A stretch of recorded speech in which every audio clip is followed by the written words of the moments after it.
Então, respondendo Bildade, o suíta, disse: até quando falarás tais coisas?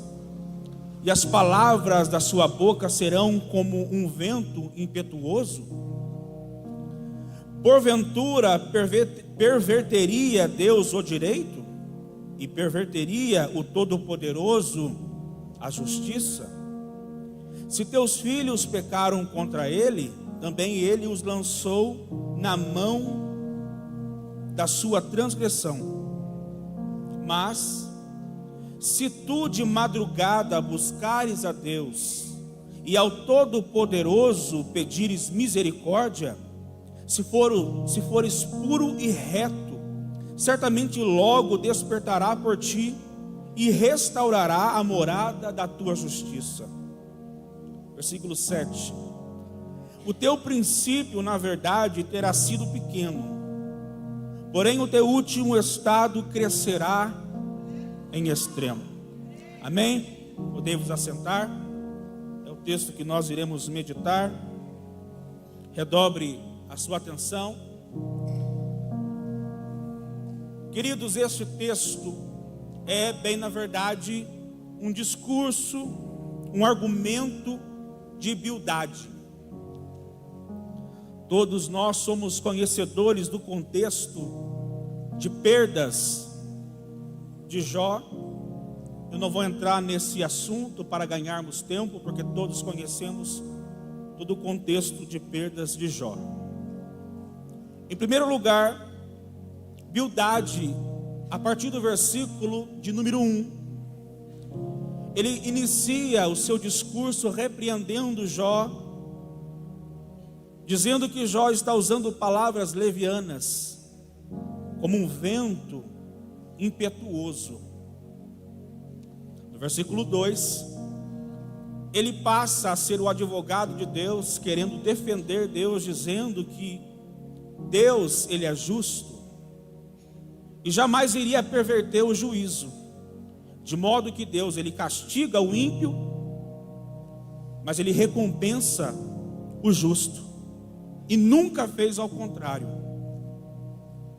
No versículo 3, ele aponta que o contexto de perda de Jó está inserido no pecado da família de Jó, dizendo: seus filhos pecaram, e por isso você está enfrentando isso. Perdeu suas propriedades, sua fazenda, seus animais, porque seus filhos pecaram. E depois ele vai aconselhar Jó, dizendo: ô Jó, vou te dar um conselho. Comece a buscar a Deus de madrugada, e não apenas busque, mas também mude suas atitudes. Seja reto, seja íntegro, e clame por misericórdia. Aí então Deus vai se despertar, se levantar contra, ou em favor de sua vida, melhor dizendo, e vai te abençoar, restaurando a sua vida e a sua família. E dentro desse contexto vai entrar o versículo 7. O teu princípio, na verdade, terá sido pequeno, porém o teu último estado crescerá em abundância. Antes de iniciar a mensagem, eu preciso lhes dizer, e espero que todos gravem isso no coração: todo o discurso de Bildade é legítimo, é espiritual, é lógico e teológico. Ok? O discurso de Bildade, em termos técnicos, poderíamos dizer que é um homem possuidor do conhecimento de Deus. Naquele tempo, até então, ele conhecia, em termo técnico, sobre teologia, sobre a martiologia, que é o estudo do pecado, e sobre soteriologia, que é o estudo da salvação. Porque ele resume esses 6 versículos que eu acabei dizendo, defendendo Deus, apontando o pecado e mostrando a justificação. Então é um homem que tem conhecimento de Deus. No entanto, o homem que tem conhecimento de Deus aplica o conhecimento de maneira equivocada. Um homem tem conhecimento, mas não tem sabedoria. Porque conhecimento é uma coisa, sabedoria é outra coisa. Sabedoria é o resultado do seu conhecimento, o que você vai fazer com aquilo que você sabe, ou a informação que você tem. Amém? Quem entendeu? Ele tem conhecimento, mas a sua aplicação no contexto de vida de Jó é carnal. E por que é carnal? Aponte o pecado de Jó. Foi Deus quem defendeu Jó para Satanás. Ele é um homem íntegro, reto, que se desvia do mal e está sempre oferecendo ofertas ao Senhor em prol da sua família. Só que Bildade está defendendo Deus e apontando o pecado de Jó. Você está vivendo isso porque pecou. Só que não é verdade. Alguém que tem conhecimento, mas que tem uma aplicação carnal. Esta é a primeira lição que nós queremos embasar essa noite. São 3 lições. A primeira é conhecimento de Deus com uma aplicação carnal. A primeira carta que o apóstolo Paulo escreveu para a igreja de Corinto, no capítulo 1, Paulo passa a louvar a igreja, dizendo que a igreja foi enriquecida no conhecimento das Escrituras. A igreja de Corinto recebeu essa riqueza, conhecimento de Deus, palavra de Deus. Não sendo o suficiente, Paulo louva a igreja de Corinto dizendo: não falta nenhum dom espiritual para vocês. Irmãos, imagine congregar na igreja de Corinto. Você entra na igreja, os irmãos na porta já estão liberando a profecia para você. Aí você vai na nave da igreja, tem gente falando em língua e tem o outro que está interpretando a língua. Se alguém entra enfermo, a pessoa recebe a cura, porque não falta nenhum dom para a igreja de Corinto. Uma igreja que tem conhecimento, uma igreja que tem dons espirituais. Mas no mesmo capítulo, Paulo repreende a igreja. Tem conhecimento, mas é uma igreja carnal. E por que é carnal? Nisso eu não vos louvo. Por quê? Porque tem facções no meio de vós.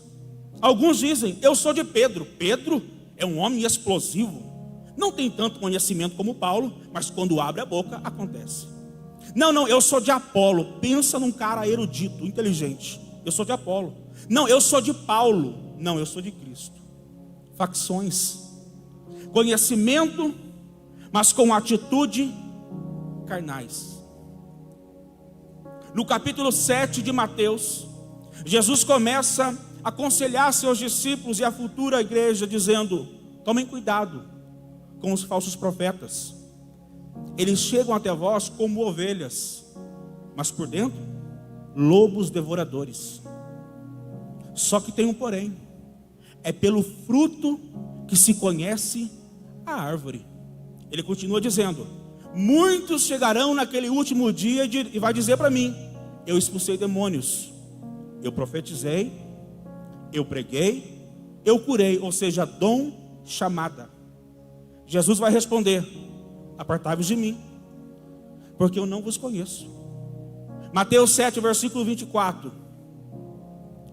Quem escuta estas minhas palavras e as pratica, assemelhá-lo-ei a um homem prudente.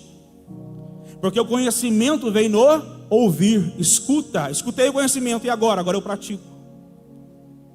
Em outras palavras, Jesus está mostrando o seguinte: nem sempre cumprir chamada é obediência. Mas eu prego, eu expulso demônios, estou curando os enfermos. Nem sempre exercer ministério é sinônimo de obediência. Porque ele vai dizer o seguinte: mas quem escuta estas minhas palavras e pratica, é como um homem prudente, que vai construir a sua casa sobre a rocha. Porque mais importante do que fazer a obra é obedecer a palavra. Mais importante do que ter uma posição de destaque no meio da igreja, no cenário político, com o nome eclesiástico, mais importante do que isso é obedecer os princípios da palavra. Como você entende que alguém tem conhecimento de Deus? De duas maneiras. Primeiro, oratória.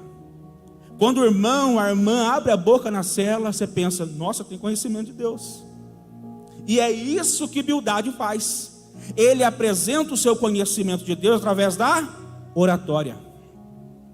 Só que Deus não quer que apresentemos ao mundo o conhecimento que temos dele somente através da oratória, mas principalmente através das atitudes. Não tem um ditado que diz por aí? Pregue o evangelho, e se preciso for, use palavras. Porque não é só com a oratória que você consegue discernir que A ou B tem conhecimento de Deus. Tem gente que é simples, às vezes não terminou nem escola, esse pessoal que mora na roça, mas as suas atitudes mostram que essa pessoa teme a Deus, ama a Deus. É o irmão de Jesus que nos aconselha em sua epístola: irmãos, não sejam apenas ouvintes, mas também praticantes. Porque não basta conhecer, é preciso se envolver, é preciso praticar. Este é o primeiro conselho. Quem está comigo diz glória a Deus. O texto principal deste capítulo é, sem sombra de dúvidas, o versículo 7.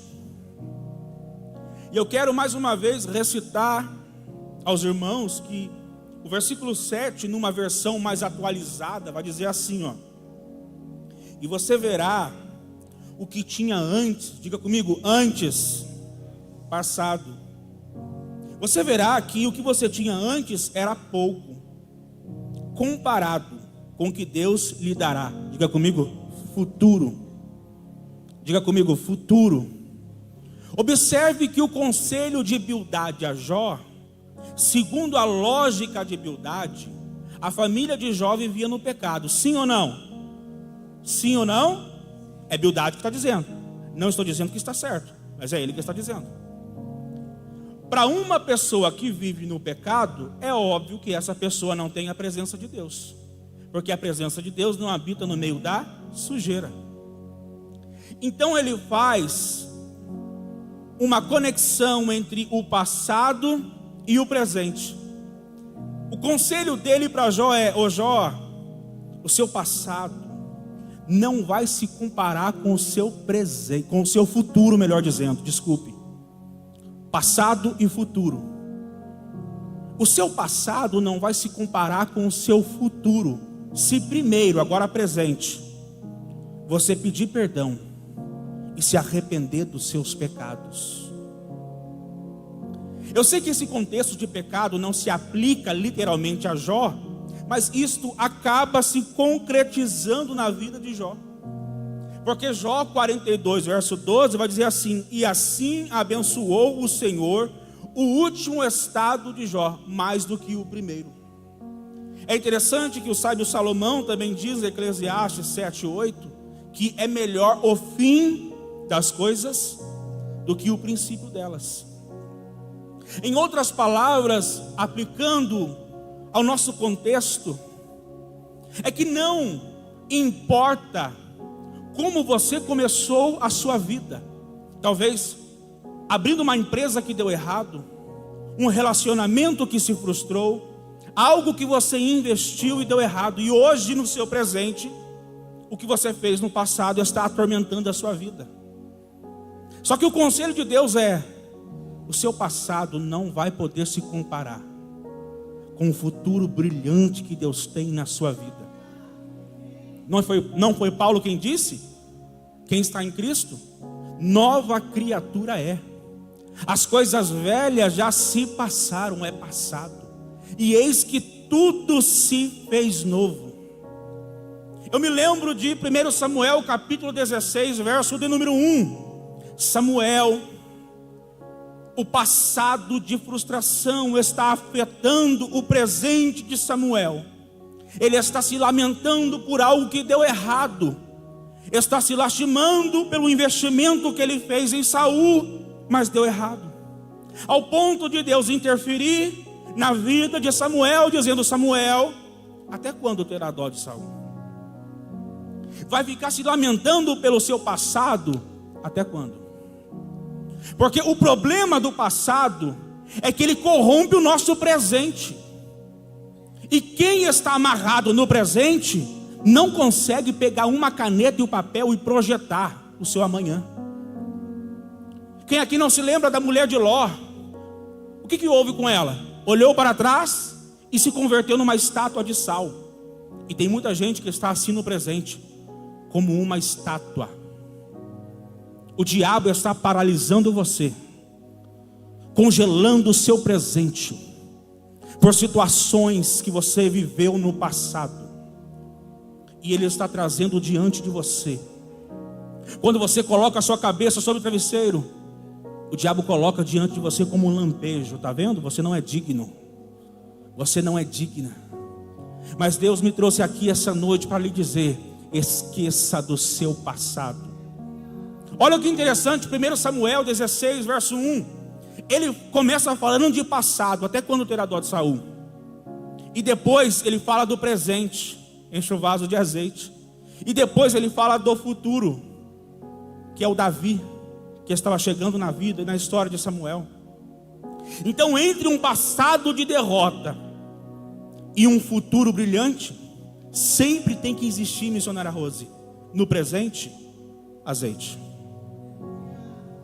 Porque o que vai determinar eu viver novas coisas em Deus é o presente.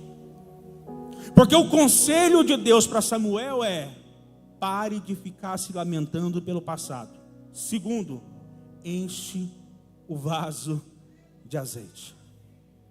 Porque o diabo é especialista em passado para destruir o seu presente. O futuro para o diabo é incerto, porque ele não conhece. Deus é especialista em pegar o presente, mudar a história e te projetar para o futuro. Levante a sua mão lá em cima. Talvez tenha alguém que está vivendo nesse contexto. Passado no seu coração, corrompendo o seu presente, impedindo de viver o futuro. Mas hoje é dia dele derramar azeite sobre a sua alma e cicatrizar feridas na sua vida. É tempo de olhar para o passado e dizer: tchau, Saul, eu quero viver novas todas as coisas em Deus. Eu quero experimentar algo novo, eu quero viver coisas novas. Deus tem preparado coisas novas para você. Levante a sua cabeça, se levante, sacode a poeira. Deus tem unção, azeite sobre a sua vida. Não deixe o passado assombrar o seu presente. Não deixe o diabo colocar o seu passado diante de você, congelando o seu presente. Deus está dizendo: o teu futuro será brilhante. Oh, glória!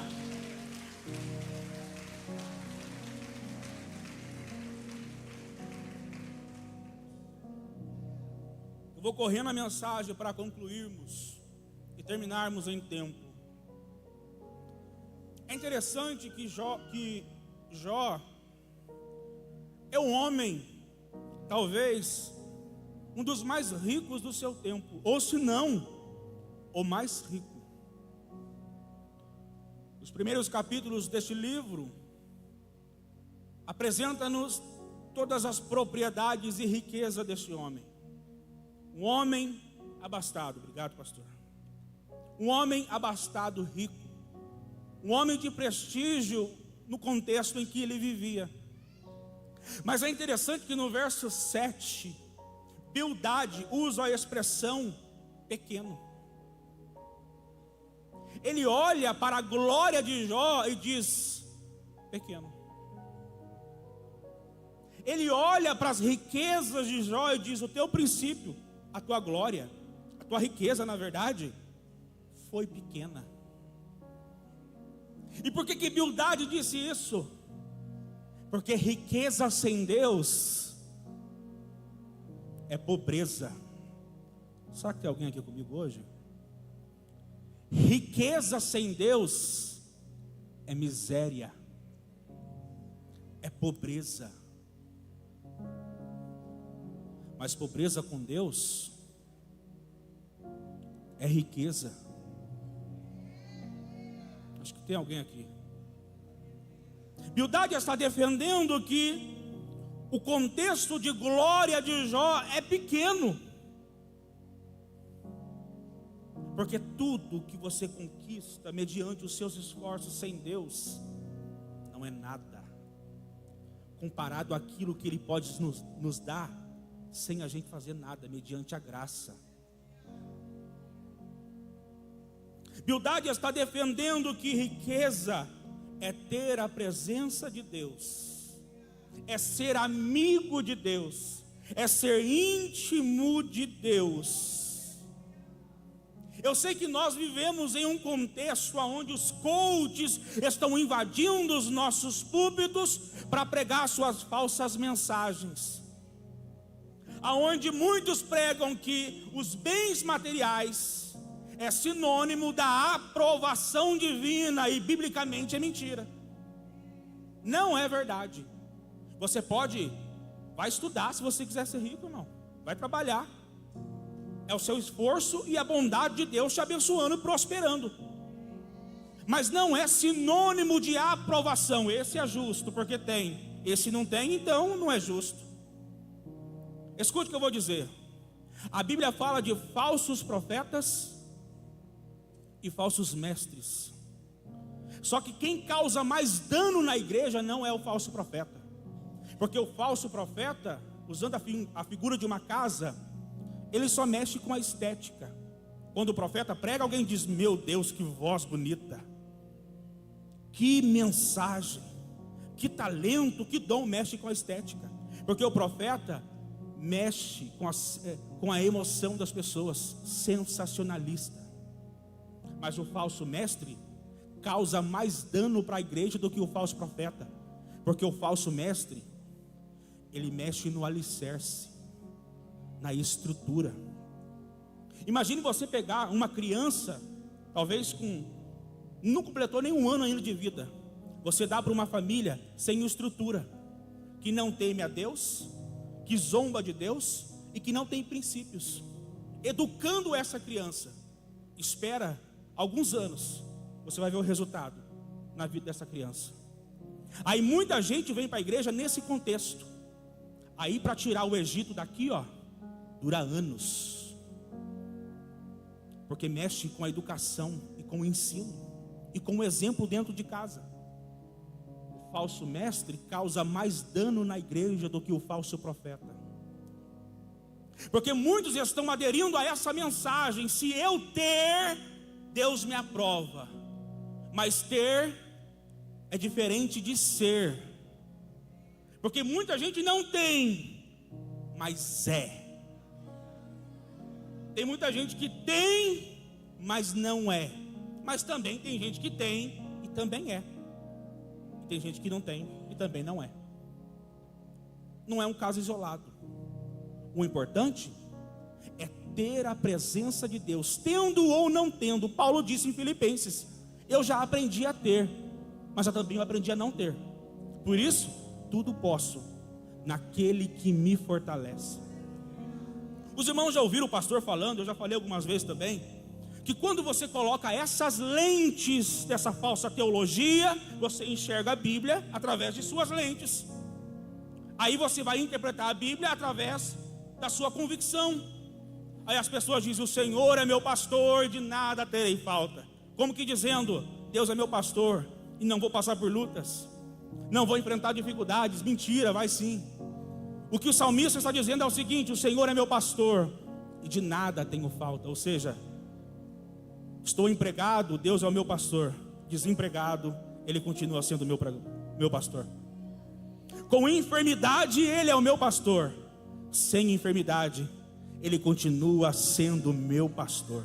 Não é ter falta na horizontal. Muitas das vezes é ter falta na horizontal, mas sempre ter Deus na vertical, porque Ele nunca vai se ausentar de mim e nem de vocês. Jesus no deserto estava cheio do Espírito Santo, porque deserto não apaga o Espírito, não destrói a unção. É mais fácil estar no deserto cheio do Espírito do que no palácio sem a presença de Deus. Porque riqueza não é ter, é ser, reconhecer que Ele é o nosso Pai e que somos filhos mediante o Espírito de adoção. Escute, eu vou encerrar. A primeira carta do apóstolo Paulo à igreja de Corinto, do capítulo 1 ao capítulo 2, ele fala de sabedoria do mundo e sabedoria de Deus. Ele vai dizer o seguinte: que Deus aniquilou a sabedoria do mundo mediante a loucura da pregação, a mensagem da cruz. E Paulo disse: a loucura de Deus é mais sábia do que a sabedoria do homem. Aí Paulo começa a dizer o seguinte: na sabedoria do homem, do mundo, ninguém consegue ter acesso a Deus, não consegue entender os mistérios de Deus. Aí vai entrar o versículo 9: aquilo que o olho não viu, com o ouvido não se ouviu, e não desceu ao coração do homem. Ou seja, não tínhamos expectativa. Aí entra o verso 10: mas Deus nos revelou pelo seu Espírito. Ou seja, sabedoria do mundo não conseguia acessar a Deus e entender o plano de Deus. Aí veio o Espírito Santo e tirou as escamas dos nossos olhos, para que enxerguemos a salvação, o plano perfeito de Deus. Filipenses capítulo 3, Paulo começa a repreender a igreja que estava em Filipos, e ele começa a dizer o seguinte: vocês estão se vangloriando só porque vocês se circuncidaram? Eu vou contar uma história para vocês. Eu, Paulo, vim dessa mesma linhagem, fui circuncidado ao 8º dia. Eles estavam se vangloriando na carne, nos seus méritos, e Paulo agora começa a apresentar o seu currículo para a igreja.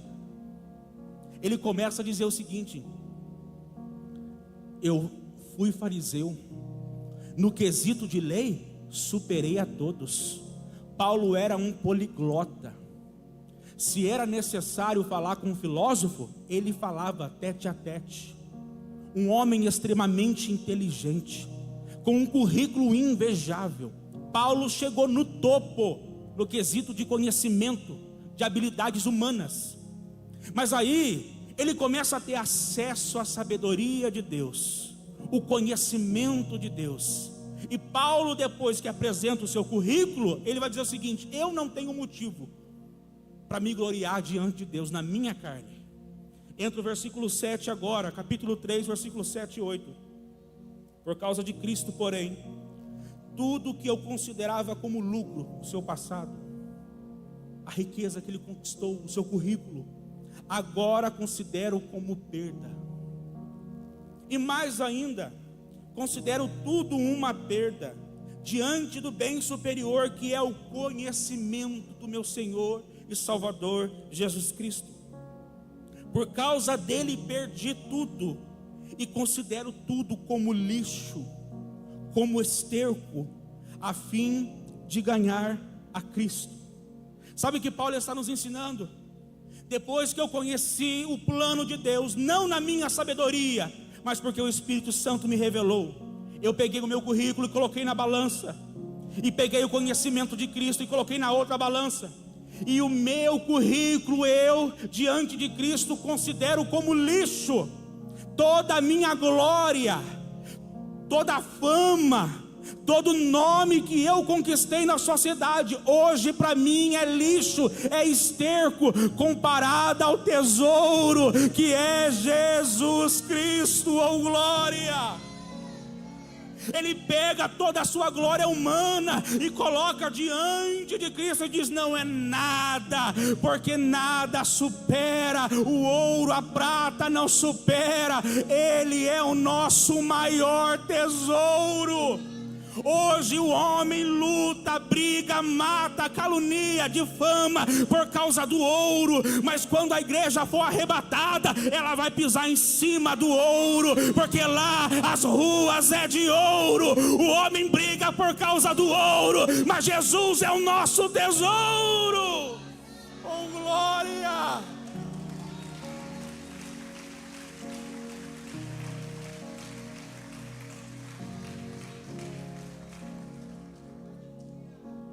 Sabe qual é o problema da nossa geração?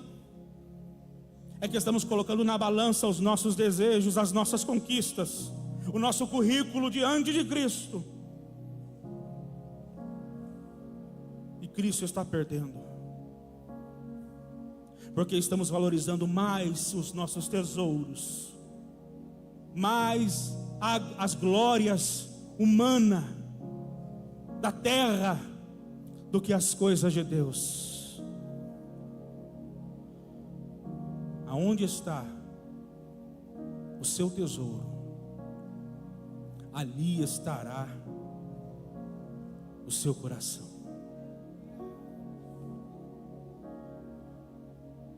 O que está arrancando lágrimas dos nossos olhos?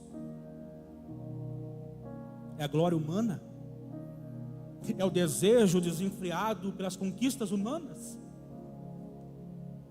O que arranca lágrimas dos nossos olhos hoje é status, é fama, desejos de sucesso de um contexto físico, perecível e material? Ou será que nós estamos fazendo como Paulo? Tudo isso é perda se comparado a Cristo. O seu currículo você conquista pelo suor do seu trabalho, estudando, trabalhando, se esforçando, e isso é válido. Mas Cristo, eu não busquei pelo meu mérito, eu recebi mediante a graça. Se coloque de pé para encerrarmos.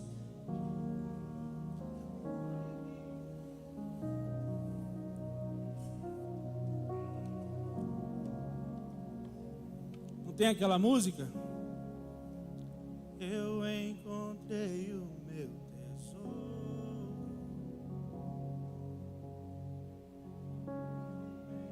precioso.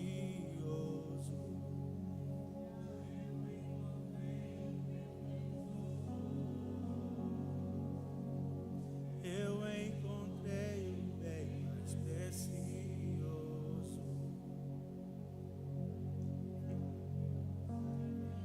Será que nós encontramos mesmo? Ou foi Ele que foi atrás de você e encontrou você?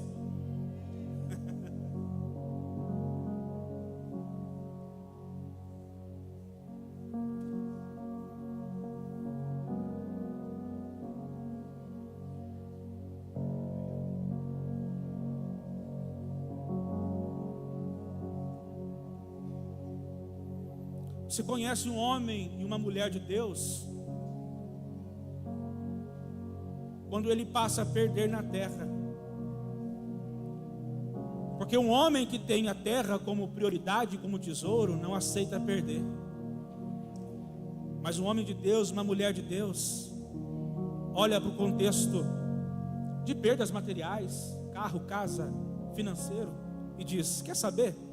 Eu quero paz. A Rosana contou um testemunho uma vez na EBD, que bateram no carro dela, abriu a porta, foi assim. Ela disse: quer saber, eu quero paz.